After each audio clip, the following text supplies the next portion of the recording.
April 9th, 1865. The end of the Civil War. African Americans hoped that the Union victory would be the marking of a new age in the United States of America. But what has followed instead has been more than 150 years of inequality and hurt. This is that story.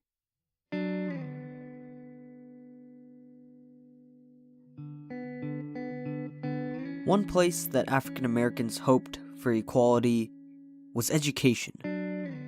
That was one of the most praised aspects of the Freedmen's Bureau. The Bureau established over 1,000 schools, and those schools educated over 90,000 former slaves. It seemed, at least in terms of education, the country was doing what it could to make life equal for all.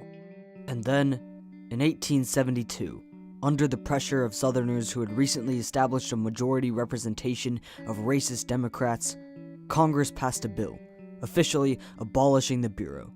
Swiftly, Southern legislatures passed laws to defund schools that funded African American education, and instead passed Jim Crow laws that prevented integrated education.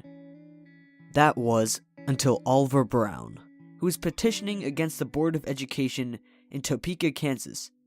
His case reached the Supreme Court. His lawyers argued that de jure segregation left the segregated African American and white schools inherently unequal, and because school was funded by the government, it violated the Equal Protection Clause of the 14th Amendment. And the court agreed. Chief Justice Earl Warren delivered the opinion, saying that the separate but equal standard set up in Plessy v. Ferguson was in violation of the Constitution. And with that came an intense battle in the South. Marvin Griffin long ago took his stand. As long as I am your governor, there will be no breakdown in the pattern of segregation in this state. In the years following 1954, Governor Marvin Griffin, who ran on the policy of preventing integration come hell or high water, passed legislation threatening to defund any school that integrated, ensuring that schools would remain segregated. One of those schools was Georgia's gem, the University of Georgia. To head this battle would be a man named Ernest Vandiver, with a staunch policy of segregation. A common rallying cry among his supporters, "No, not one." He eventually picked up enough steam that on January 13th, 1959, he was sworn in as the 73rd governor of Georgia. But even through the racism of the governor, the battle for integration continued. In the summer of 1959, Hamilton Holmes and Charlene Hunter applied to the university. They were told that all the dorms were full and that there would be no space for them to be admitted. They reapplied again and again and again, and they still received the same response. They had no option. They filed suit. Holmes versus Danner went to the district court and became the landmark case for desegregation at the University of Georgia. Judge William Boodle decreed that the university should immediately suspend any policies that refused to take African American applications into consideration, and that they should immediately accept Holmes and Hunter. So they did. And immediately, rumors started to circulate. Would the governor shut down the University of Georgia? The unrest was palpable. And eventually, the unrest boiled over into anger. Protests that started the day of Boodle's decision turned into riots 5 days later. On January 11th, outside of Myers' dormitory, Charlene Hunter's dormitory, students set fire to the woods. They threw bricks through a window. They yelled racial slurs and chanted,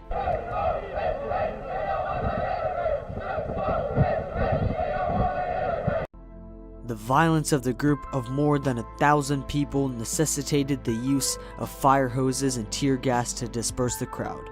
Instead of suspending the rioters, the president of the university suspended Hunter and Holmes for their own safety.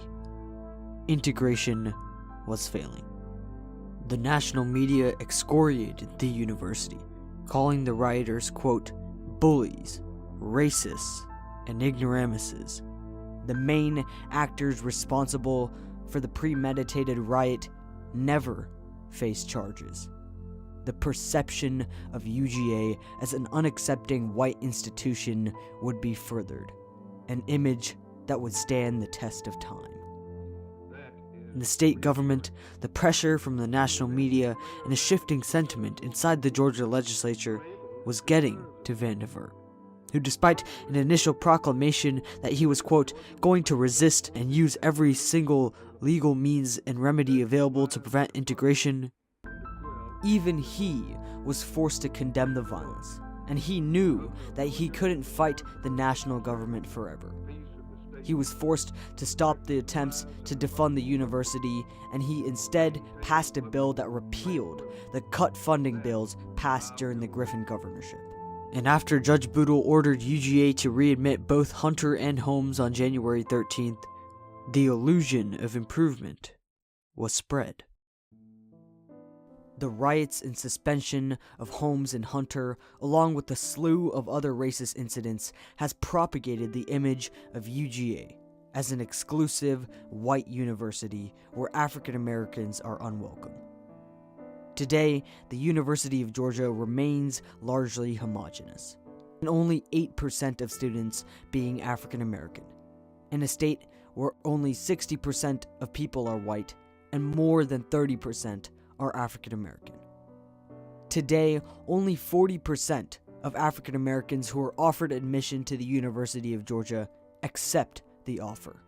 According to Robert Pratt, professor of history at UGA, oftentimes universities did not take the necessary steps to convey the message that these students were actually welcome.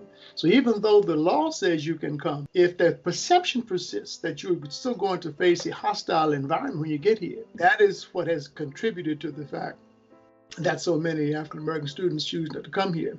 This is driven largely by the stigma surrounding the university.